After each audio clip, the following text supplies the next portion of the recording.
Hi guys, Melanie here at Vision City Design Studio.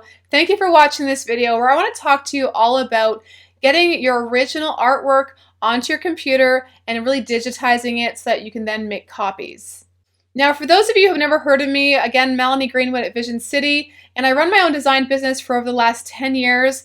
I've also began to sell my own art products over the last 5 years and had a real opportunity to sell them worldwide on major trade shows, craft fairs, holiday markets, as well as online platforms, licensing deals, wholesale deals, as well as really get featured in a variety of retail stores as well. So it's been a real journey for me to actually get my art from just creating it, getting it onto the computer, and then digitizing it, and then getting it really ready to actually even be placed in a position for sale. Now, I personally sell my art on Etsy. It's been a really great place for me to create a hub for all of my art prints, and that's really where I found has given me a lot of opportunity to get attention from people in other areas, whether it be customers, whether it be licensing companies, whether it be other online larger selling platforms that maybe would feature me, from blogs and so on. So I'm passionate about helping artists who are in this process, and I now create courses, I create webinars for people who are like myself, who are in the process of actually trying to figure out how to go about all these different steps and how to really do it successfully without complete stress and overwhelm and without being completely really stressed out about it all. So in this video, I want to talk to you about actually digitizing your pieces. So maybe you do large scale watercolors or large pieces that are oil paintings, for example, and you're trying to figure out, how do I get those onto my computer in a way that will really honor the art? And I've had a lot of people, even over my Facebook group. By the way, if you are not on my Facebook group, you may want to join it. It's called the Etsy Artist Dream Team. And it is a great community of about 1,000 artists right now who are really creating art and trying to become really successful selling their art online. So if you're not on there, join the Etsy Artist Dream Team Facebook group, and we'd love to have you join us. One of the students on the Facebook group was asking me about this, and she wanted me to specifically make a video, and I know there's other people who are like her that want to know about this as well, so I want to get right into it. Now, first things first, one of the #1 ways you can really get your art to become digitized, especially if it's large scale art and it's not something that can be scanned, what you're going to do, you're going to actually have it photographed. Now, a couple tips about doing that I want to discuss with you right here. Now, first of all, you're going to need to use a digital SLR camera. The reason why is because the actual potential for the highest quality is going to be with a digital SLR. I personally love shooting with a Canon 5D Mark II. I know there's a variety of other ones now. I've been using that one for several years and I love it. I'm not really like an advocate for them per se. I'm just a fan of that camera and I really love using that camera. Now, if you are doing a photo of your art, there's some tips that you really need to be aware of before you do so. Now, before I go any further, some people might be thinking, well, can't I use my iPhone? I guess you could, but technically the highest quality you're going to get is still going to be with a digital SLR. I know that the iPhone or these smartphones now are getting better and better, so you could definitely try it. I don't think there's anything wrong with trying it. But whether you're using a digital SLR or a higher quality smartphone, you're going to need to follow these tips in order to have the most successful and true to form version of your art when it becomes in a printed format. So this is some tips for that. Now, lighting is the #1 concern when it comes to photographing your artwork. And the reason why is because obviously the lighting can change colors, can change tone, it can add shadows, it can overly be too bright and actually wash out your whites and your light colored areas.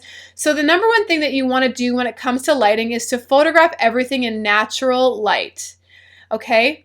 Now, it's really important to do this by actually being under some sort of a covering. So I always tell people to photograph their art maybe inside of a garage or maybe inside of a place that has lots of natural light coming in through windows.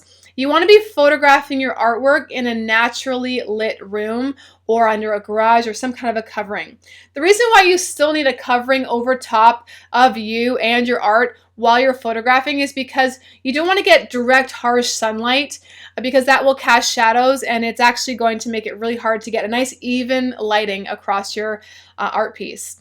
The whole point here is to really have soft diffused light. So by having the light coming in indirectly through windows or through under a garage door that's open, this is a great way to have soft, diffused, and cool light. Daylight is going to be a cooler temperature, so you're going to get a bit more true to colors than you would by using any kind of warm lighting. Tungsten lighting is absolutely out of the question, so overhead lights that you have in your home, turn those off, or any kind of flash lights, any kind of light that's going to be like popping as you're photographing is going to really change the dynamic of the texture as well as the color and any of the lightness and contrast of your art. So again, turn all of those off. Just use natural light coming in through windows. That will give you the best true to form version of your art. Now, having said that, there may be a slight coolness because daylight lighting is slightly cooler temperature than what would be the original if you're looking at your art in your hands. So on your computer, there may have to be a slight adjustment made later, but you be the one to judge that. You might notice a slight coolness depending on when you're shooting, especially if you're shooting like in more of the harsher times of the day, like around noonish time.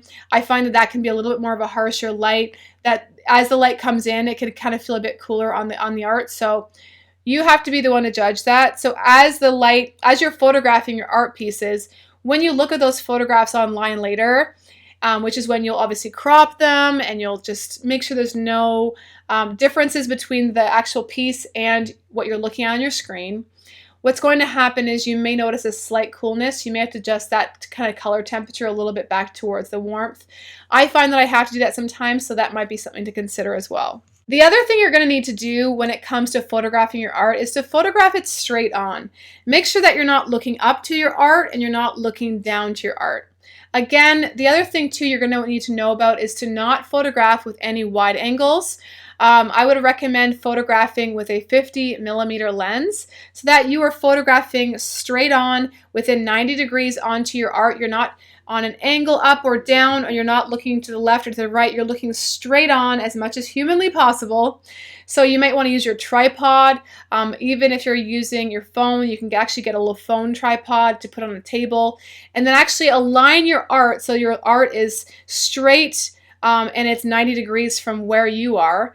And then that way you are getting a straight on shot of it.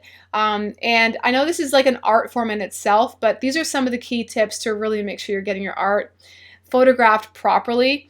And this is also something you can hire out, by the way. You can hire somebody else to do this job. But if you're an artist and you're trying to figure this out, it's totally possible to do it yourself. So I've been doing it myself many times. So I want to encourage you, it's possible. So you want to make sure your art, again, is straight on to you, 90 degrees, and that you are steady and straight on as well. Using a tripod is really, really important in this case so that you're not shaking, you're not getting a tilt as you're taking the photographs, but that you are as straight on as humanly possible in order to get a really effective photograph. So those are some tips and tricks when it comes to actually photographing your art to then bring into your computer to then go ahead and crop it and get it ready to maybe be made as art prints or duplicates for whatever it is you are using them for. Maybe you want to sell them in an art show or online. Maybe you want to sell your originals as one price, and then you want to sell your copies or your duplicates as maybe a lower price, but you still want to give yourself the opportunity to have prints. This is the kind of thing that's really helpful for that. Now, of course, the other way you can digitize your art, as long as it's small enough to do so, is to scan it, to actually have it scanned into your computer. Now, as you're setting up your scanner, you're going to need to literally set up the software that's going to actually be used to bring in your imagery. Now, a scanner is going to actually light the photo or the art, as it's being scanned in. So the scanner will kind of be controlling the lighting. So you don't need to worry about lighting in that case because the scanner has a light as it's scanning over your artwork. Now, one thing somebody asked me about is, what if my artwork has kind of like metallics in it or different types of textures? Again, it's really kind of going to be up to the scanner to light those things properly as it's going through. So the scanner is really designed to give you even light as it's scanning in. So it should be fairly similar overall to the effect of photographing it with your camera. Some people argue by photographing it as a contact photo, so the other option would actually be more true to form because you're not getting such a flat or dull look. So depending on the scanner you use and the quality of scanner, that will fluctuate a little bit. So if you're using a higher end scanner, that might be a bit of a better result. So you're not getting that flatness. Sometimes our art might have kind of levels to it, and you want to actually preserve that even in the photo of it or the copy. So depending on the scanner you're using, that might be an issue. Now, if that's the case, you may want to take it to a professional place to have them scan. So a lot of the copy centers, Kinko's kind of places, they might give you an option to actually do a high-end scan or a high color, like a high quality color copy made. That could be a way to avoid this whole challenge in itself. So again, that might be worth it. You might want to try one or two and compare. How does the quality compare with what you're scanning at home compared to what you're getting at the copy center? You may want to try that out. It might just alleviate the whole headache altogether. So I hope this video has been helpful to you as you're trying to really digitize your artwork and get it prepared to, say, be made into art prints for sale. I want to encourage you. I do have a lot more information on selling your art and getting your art ready as a brand, actually to be an income source, not just a side income, but maybe even a main income.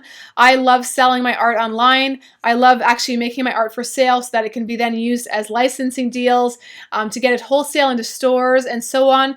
Maybe you want to make prints for trade shows and craft fairs. Any of those kind of things. If you want to sell your art, I want to encourage you to join my free webinar. That is a link is right underneath this video. It's free. This link will not be available forever, so I want to encourage you to click on it while it's there, while it's live, and while it's free. I do also share some of my courses and checklists and so on that I offer for artists. So if you're somebody that could benefit from that, I want to encourage you to click the link below and join the webinar, and I'll see you in there.